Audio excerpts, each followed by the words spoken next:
दिनै सानसे ओंखाम गैया गैया जोंहा बेसेबां खस्थ'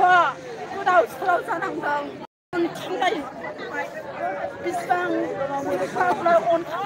दायो जिथुनाखि इभिक्सन जागासिनो दं बियो 3 नं फाथैबारियाव जादों जायनि फलाव दागगारिनि ओरै आफांथिंजाय 3 नं फाथैबारि चिरां डिस्ट्रिक्ट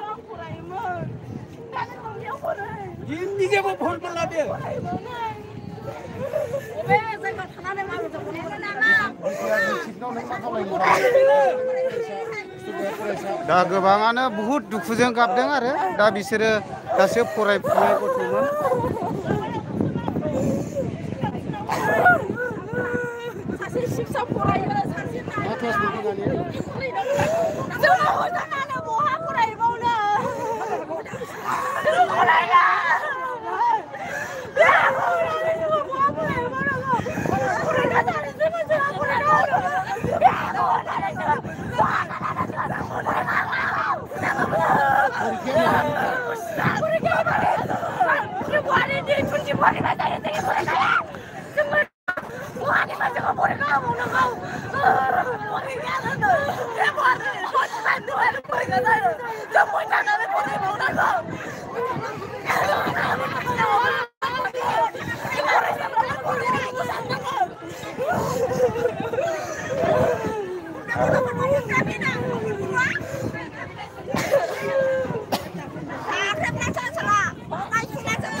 दै दासोमा हो दै दासोमा हो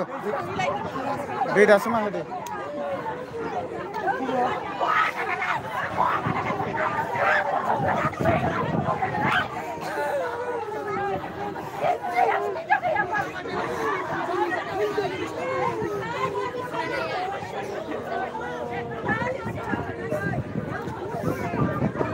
लाय अबश्य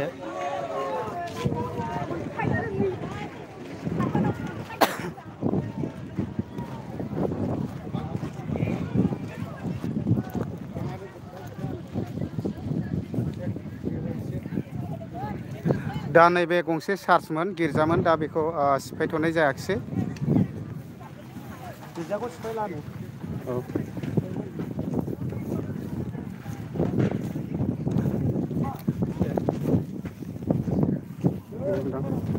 नंगौ होनदां नंगौ होनदां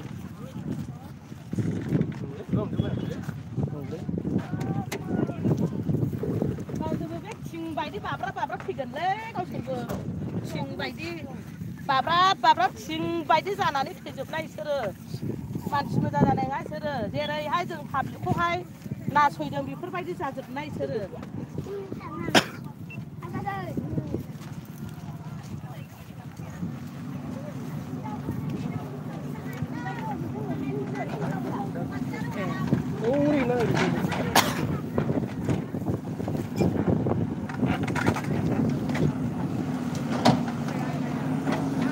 दा नैबेबायदि सिफायगासिनो दं आरो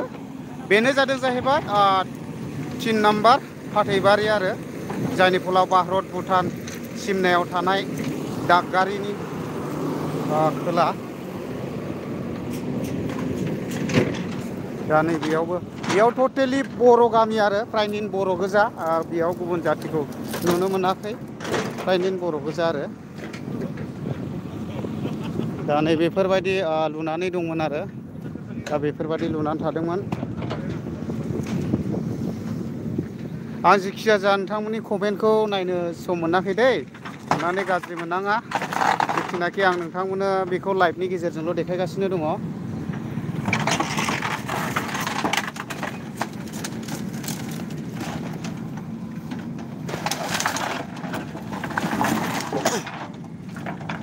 दा नैबेखौबो सिफायबाय गंसे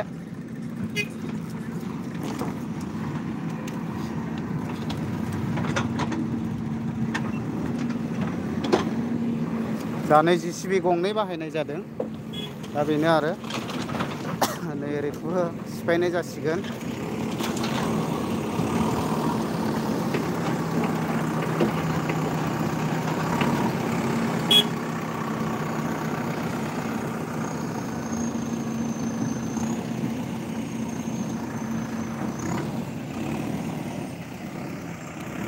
दा नैबेखौबो सिफायसिगोन बिनि सिगां खराइबारि जिथुनाखि आदिबासिफोर बांसिन थानाय प्लास नेपालि बिथांमोननि गामिखौ सिफायनानै फैग्रोनाय जाबाय आङो बेखौहाय अलरेडि भिडिअ आपल'ड खालामखाबाय दा आङो लाइभआवसो दं बिनि भिडिअआ दा आङो सेकेन्डआव होगासिनो दङ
दा गोबांथार पस्ट फैनाय जादोंमोन दिनै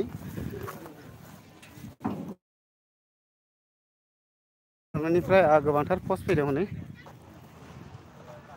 एक्सुवेलि नैबेयो चार्च न' गिर्जा न'मोन बेखौथ' सिफायनाय जायाखिसै फ्रायनो गारबोनाय जाबाय आरो एक्सुवेलि जोङो मानसि हिसाबै धोरोमा बयहाबो दं दा जोङो इसोरखौ खुलुमनो थाखाय बयबो न' नांगौ हिसाबै दा बे आरो